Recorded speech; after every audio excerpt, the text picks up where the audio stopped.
Magandang araw sa iyo. Pagpalain ka ng Panginoon, kaya mong bahagyan kita ng salita ng Diyos.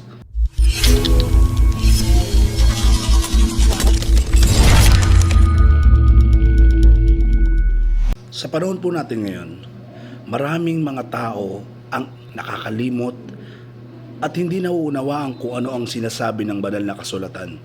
At marahil, kapag kanila namang ito'y naririnig, ay sa walang bahala at hindi pinapansin sapagkat ito'y walang kabuluhan sa kanila. Ngunit alamin natin, ano bang sinasabi ng salita ng Diyos sa panahon po natin ngayon? Kawikaan chapter 1 verse 8 and 9, Anak ko, dinggin mo ang aral ng iyong ama at huwag ipagwalang bahala ang turo ng iyong ina, sapagkat ang mga iyon ay parang korona sa iyong ulo, parang kwintas na may dalang karangalan. Marami sa panahon po natin ngayon ay nakakalimot na kung ano yung sinasabi ng salita ng Diyos. Marahil kung ikaw ay magulang, napakasakit sa iyo na makita mo ang iyong anak na hindi nagiging lubos ang kanyang pagsunod sa iyo bilang magulang. At kung ikaw naman ay anak, makikita mo yung sarili na sumusuway sa iyong magulang, gayong alam mo na ikaw ang higit na dapat niyang maasahan sa panahon ng kanyang katandaan.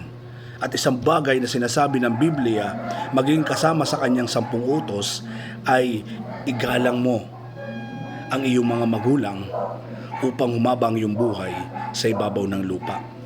Kaya napakaganda po na dapat natin naiintindihan ang salita ng Diyos dahil ito'y sumasalamin sa pagkatao at nais ituro sa atin ng Diyos. Pero sa panahon po natin ngayon, hindi alintana o hindi katakataka na ganito ang nangyayari sa panahon natin ngayon. Dapat mong malaman na sa mga huling araw ay magkakaroon ng mga kahirapan. Ang mga tao ay magiging makasarili, sakim sa salapi, palalo, mapagmataas, mapagsamantala, suwail sa magulang, walang utang na loob at lapastangan sa Diyos. Sila ay magiging malupit, walang habag, mapanirang puri, marahas, mapusok at namumuhay sa mabuti. Sila ay magiging mga taksil, pabaya, mayabang, mahilig sa kalayawan, at walang pag-ibig sa Diyos. Sila'y magkukunwaring makadiyos, ngunit hindi naman nakikita ang kapangyarihan nito sa kanilang pamumuhay. Iwasan mo ang ganyang uri ng mga tao. Makikita natin dyan na talagang sa panahon po natin hindi na bago.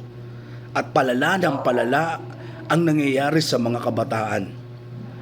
Makikita rin po natin na hindi na nagiging normal kung paano nakikitungo ang anak sa kanyang magulang, maging ang isang kabataan na kumikilala sa Diyos ay nawawalan ng paggalang sa kanyang nakakatandang kapatid o sa mga taong may sapat na gulang kaysa sa kanya. Ingatan po natin na tayo po ay mabahira ng kasalanan, bunga ng pakikinig natin sa maling mga taong nasasamahan natin.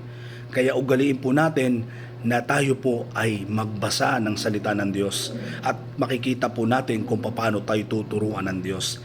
Nawa po ang salita ng Diyos ay patuloy po natin panghawakan. Manatili tayo at nawa sa tulong at habag ng Diyos, maging isa tayo sa umikilala sa Diyos at may banal na takot sa Kanya at may paggalang sino man ang ating nakakasalamuha. Pagpalain ka ng Panginoon. God bless po sa inyong lahat.